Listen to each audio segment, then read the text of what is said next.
In 2015, a small group of researchers made an unusual promise to the world: build artificial intelligence not to enrich themselves, but to protect humanity from it. They called the company OpenAI and ran it as a non-profit, true to that word. 11 years later, that company quietly prepared paperwork worth $1 trillion. At the same moment, lawsuits piled up, accusing its chatbot of real human tragedy. This is the story of an empire built on a mission, now cracking from within. A story of idealism, boardroom betrayal, and a bet to become the most valuable company ever. Let's begin at the start, when trillion-dollar valuations were the furthest thing from anyone's mind. OpenAI was founded by technologists who feared one thing: artificial intelligence built badly.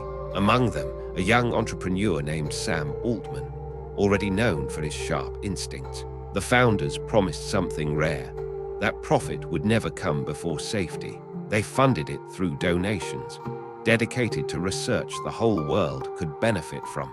For years, OpenAI published its findings openly, true to the name on its own logo. But cutting-edge artificial intelligence required a staggering, almost bottomless amount of money. Donations alone could never keep pace with the computing power ambitious models demanded. Something about the mission was going to bend, and everyone could feel it coming. In November 2022, OpenAI released a simple chat window, almost as an afterthought. They called it ChatGPT. In 5 days, 1 million users. In 2 months, 100 million. It was the fastest-growing consumer application in the history of the internet. Overnight, OpenAI transformed from a respected research lab into a global household name. Investors who once politely declined the non-profit were suddenly desperate to be involved. The mission to safely guide humanity now came with an almost unimaginable price tag. The company that once ran on donations now needed billions immediately just to keep building. The money came from an old, powerful ally, Microsoft, one of the largest tech firms on Earth. Microsoft poured billions into OpenAI in exchange for deep access to its technology. But a pure non-profit cannot easily hand over that kind of stake to an investor. So OpenAI built an unusual structure, a capped profit arm nested inside the non-profit's mission.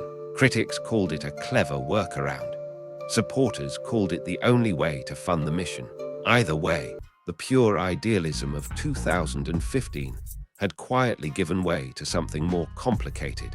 Some researchers grew uneasy, wondering how much of the original mission truly remained. By November 2023, that unease inside OpenAI's own boardroom reached a breaking point. On a Friday, the board announced, without warning, that Altman was no longer chief executive.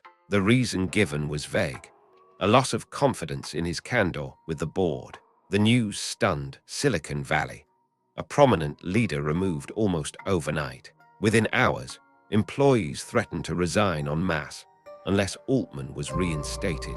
Microsoft, holding enormous stakes in the company, pushed hard for his swift return. 5 chaotic days later, the board reversed course. Altman was back, the old board gone. It took less than a week to prove exactly who held power behind the mission's throne. After the chaos, OpenAI rebuilt its board, this time stacked with names more friendly to Altman.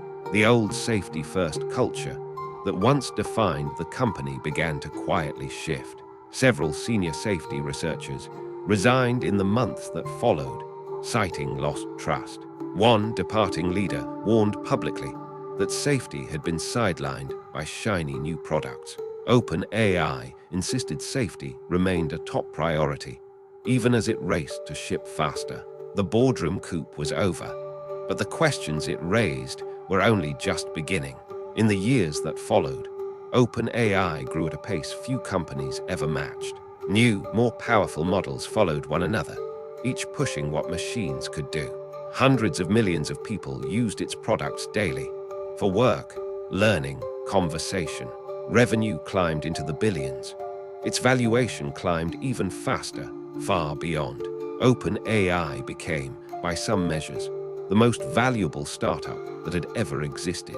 Altman, once nearly forced from his own company, was now one of the most powerful executives alive. But towers built this quickly rarely have time to check if their foundations are sound. OpenAI was not racing alone. Google and Anthropic pushed their own models just as hard. Every product launch became a public scoreboard, watched and dissected by millions online. That pressure pushed OpenAI to ship faster, promise bigger, and take on more risk. Slowing down to double-check safety started to feel, internally, like falling behind. Investors rewarded speed and scale, rarely rewarding caution or restraint. The race to lead the industry was also, quietly, a race away from caution, and every mile of that race added more weight to a tower already rising fast. In 2026, a lawsuit filed in Florida forced the world to look at that foundation. A family alleged conversations with the company's chatbot contributed to an act of violence. The case forced an uncomfortable question.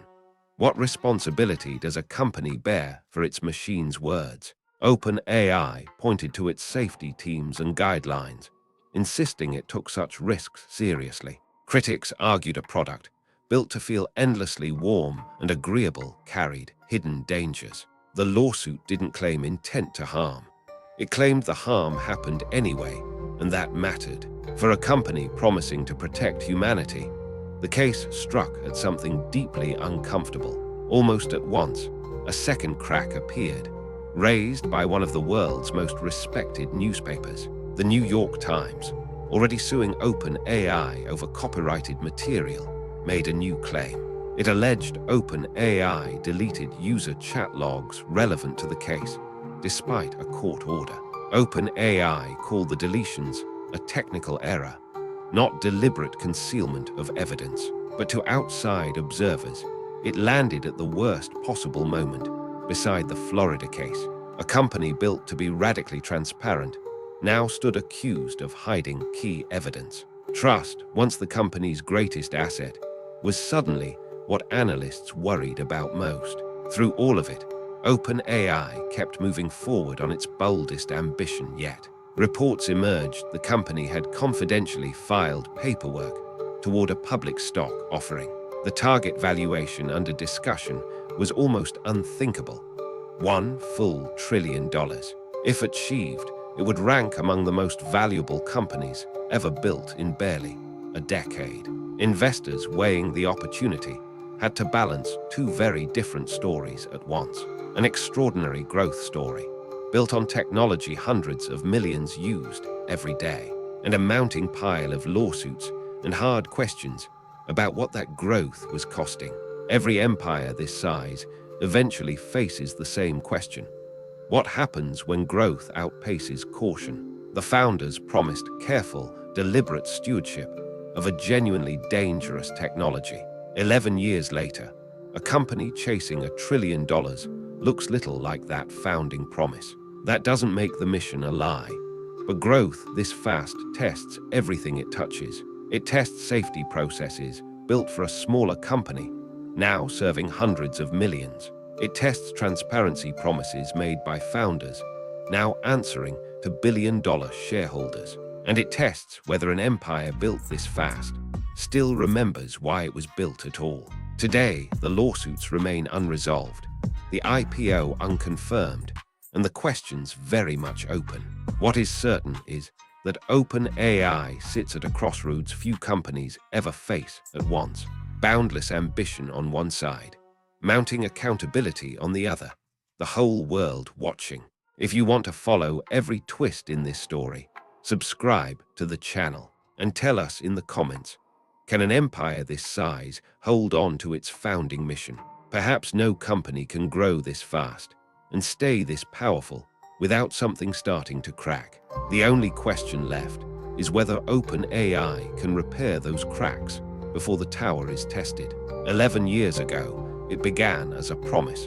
What it becomes next is still being written.